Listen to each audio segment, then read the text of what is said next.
Today we're going to be looking at what could potentially be the future of gaming in the form of cloud-based gaming. As we know, the PlayStation 5 and next generation Xbox is set to be released in almost exactly a year's time, in later 2020. However, entering the fray today is the entrance from Google in the form of Google Stadia. This is essentially a cloud-based gaming console that says it can offer up to 4K full graphical gaming experiences wirelessly over the cloud without the need for your own console, simply a subscription to their service, the controller that you'll need to actually play their games, all of that packaged here nice and early for me to use right here with the Founders Edition of Google Stadia. Now, up until this point, I haven't had a chance to use this at all, so today we're going to be setting it up and coming at it from a perspective of somebody that plays a lot of multiplayer online games, from a perspective of what is the latency like, how good is the connection to maintain that full HD experience whilst playing a game, as somebody that's spent years and years playing all types of console, also obviously with a big PC setup for when I'm recording all of my normal YouTube videos. Can something that is simply being played over the cloud work as well as what we're typically used to when it comes to a console game? All of that we're going to be experiencing and checking out right here in this video as I set up Google's brand new console, play it with you guys, and we'll review it together and see what we think.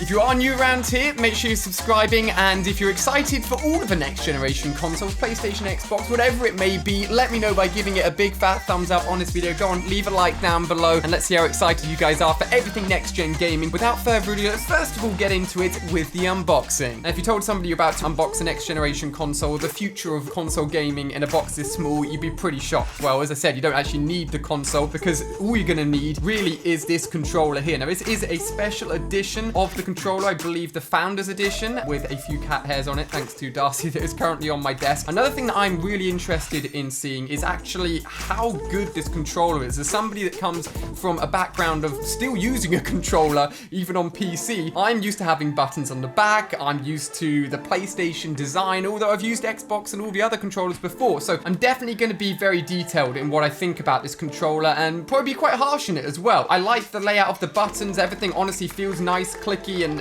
as you'd expect from a controller, not actually playing a game with it, so it's a good start. Inside the box, you will find a little bit more, including what looks to be a USB charger for the controller. Yes, USB-C controller charger there, a few stickers, feels very much like an Apple unboxing, and a little breakdown on how to set all of this up. Now, because it is a cloud-based service and doesn't actually require you to have all of the physical power to actually play these games, essentially anything that is compatible and is a screen that will work with the Stadia will actually allow you to play games. So be it a compatible phone or a monitor or a TV or anything that essentially that can work as a screen, and you have the controller there, will allow you to actually play games on it right there and then. If you want to play this on a large TV, it actually comes with Google's new Chromecast, something I've actually had for a long time, which allows you to essentially plug into any HDMI port and then use that as the video input and sound input, and will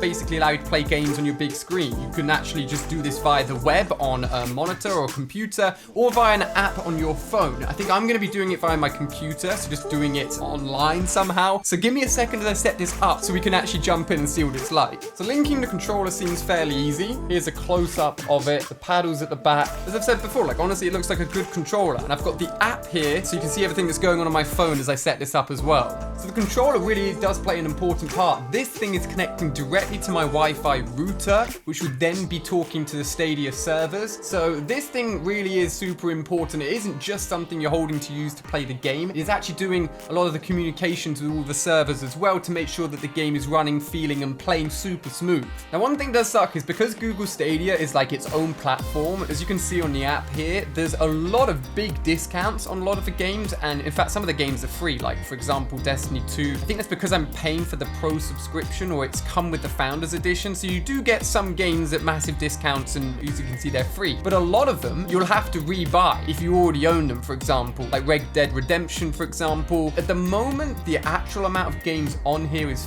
fairly limited, but I'm actually going to be playing through my computer screen, so I'm going to leave my phone behind. We're now switching over to my computer. I am accessing this screen simply by going on Stadia.com. Because the whole service is linked to your Google account, if I click up here, for example, my name should be getting changed to Ali-A. Google said I can get my name. Thank you so much, guys. And this, by the way, is in no form a sponsored video. It's just was literally my first thoughts. The internet browser is instantly on my account, which is super easy and super awesome. Now, for a system that relies heavily on a good internet connection, I just want to show you mine because it is definitely a little bit biased. We have insane internet wired into this house, around 200 up and down both sides. So I definitely don't have any issues with my internet, which anything will put more pressure on Stadia because I don't have any issues on my end. You've just seen how good my internet is, so this should run flawlessly. These speeds here are the kind of speeds you need to access and stream at the different rates that they say. So I'm well above the best one already. Well, it synced all of my characters across, which is the first great thing. God, look how horrendous my characters look. I don't know if this is captured on the recording, but it doesn't seem like super high quality 4K. I've heard that a lot of the features, despite the fact that Stadia is meant to have fully launched, aren't quite working at launch and won't come until later next year. Super high quality 4K with 5.1 surround sound apparently being one of those things. It looks good, but it doesn't quite look 4K good.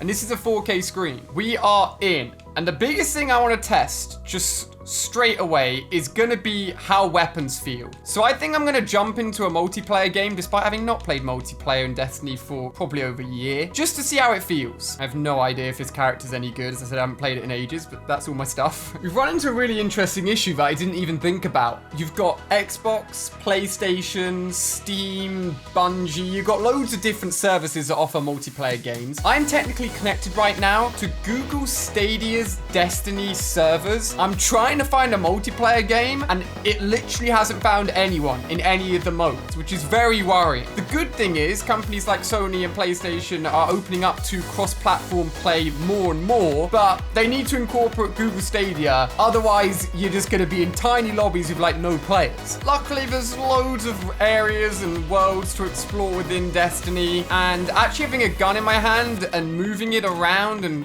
seeing what it's like, it's actually instantly in initial impressions smoother and better than I thought. But as I said, from what I can see, this doesn't seem like 4K. This seems more like 1080p.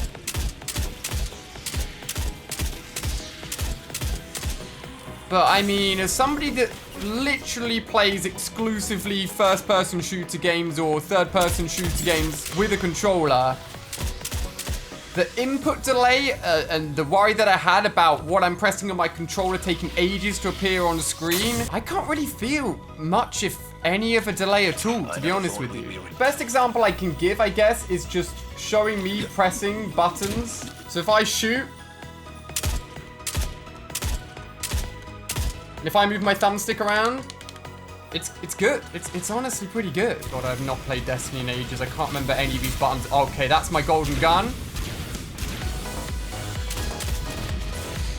Well, my weapon's still slaying this game. I may not have played in a while, but I'm still pretty good. The controller has vibrations, and I don't normally like playing with vibrations, but it actually feels kind of satisfying on this controller. I quite like it. See you later, buddy. I think we still did it. I mean, if that's not a decent example of how the controller accuracy is still fairly good, I don't know what is.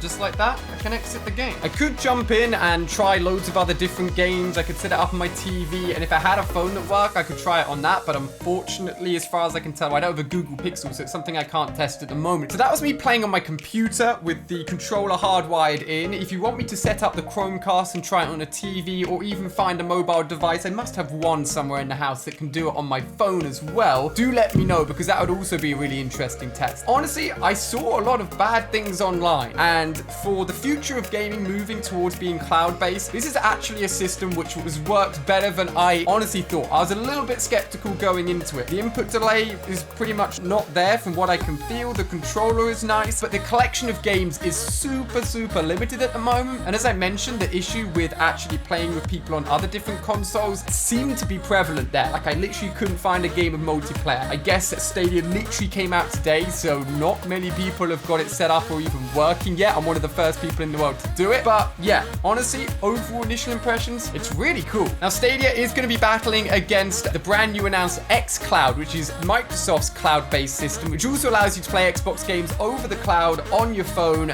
remotely, basically in a very similar way. PlayStation has also had PlayStation Now for a while, which also works on a cloud-based system as well. Let me know what you think, and hopefully I've explained and shown you guys in a way that is understandable with this brand new device and this brand new way of playing games. If you have any more questions or anything else you'd like to see, do let me know down below. As I said, this isn't a sponsored piece. I literally just interested in setting it up and give it a go. Hope you guys have enjoyed. Make sure you subscribe here to the channel for more content. I'll see you guys then. Goodbye.